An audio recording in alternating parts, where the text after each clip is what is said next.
एक समय की बात है। एक छोटे से गांव में रवि नाम का एक दूधवाला रहता था। वह अपने लालची स्वभाव के लिए जाना जाता था। उसके पास एक गाय थी जो पूरे गांव में सबसे स्वादिष्ट और अधिक मात्रा में दूध देती थी। हर सुबह वह दूध निकालता और गांव के लोगों तक पहुंचाता था। एक दिन रवि को यह एहसास हुआ कि गांव वालों को उसके गाय का दूध बहुत पसंद आ रहा है। इस बात से उसे बहुत खुशी होती है और उसके लालची दिमाग में एक उपाय आता है।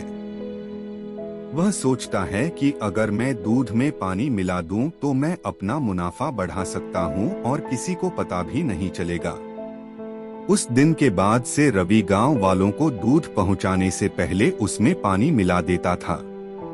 उसे लगने लगा था कि वह बहुत चालाक हो गया है और उसके इस काम के बारे में किसी को नहीं पता चलेगा। फिर भी गांव वालों को दूध के स्वाद में बदलाव नजर आता है, क्योंकि उसका स्वाद अब पहले जैसा नहीं था। जल्द ही रवि के दूध में पानी मिलाने की खबर पूरे गांव में फैल जाती है। लोग शिकायत करने लगते हैं और उसके दूध का बहिष्कार करते हैं।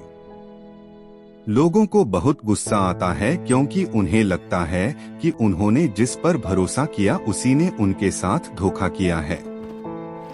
रवि के गलत काम की वजह से उसका धंधा नीचे गिरने लगता है। उसे अपनी गलती का एहसास होता है, लेकिन अब बहुत देर हो चुकी थी। उसकी गांव वालों की नजर में जो इज्जत थी वह खत्म हो चुकी थी। गांव वाले अब उस पर भरोसा नहीं कर सकते थे और उसका दूध लेने से मना करने लगे। अपने किए पर शर्मिंदा होकर रवि ने फैसला किया कि वह अपने काम करने के तरीके बदलेगा। उसने कसम खा ली कि वह एक ईमानदार व्यापारी बनेगा और गांव वालों का भरोसा वापस जीतेगा। रवि ने फिर से गांव वालों को शुद्ध और बिना मिलावट के दूध देना शुरू कर दिया। धीरे धीरे गांव वालों को रवि के काम करने के तरीके में बदलाव नजर आया और उसकी तारीफ करने लगे। उन्होंने उसे माफ कर दिया और फिर से उससे दूध लेना शुरू कर दिया। रवि ने ईमानदारी के महत्व और लालच के परिणामों के बारे में एक जरूरी सबक सीखा। उस दिन के बाद से रवि एक ईमानदार दूधवाले के नाम से जाना जाने लगा। उसे उसकी खोई हुई इज्जत और गांव वालों का भरोसा वापस मिल गया। उसका धंधा फिर से चलने लगा। उसे समझ आ गया कि असली सफलता ईमानदार होने और ईमानदारी से दूसरों की सेवा करने से आती है।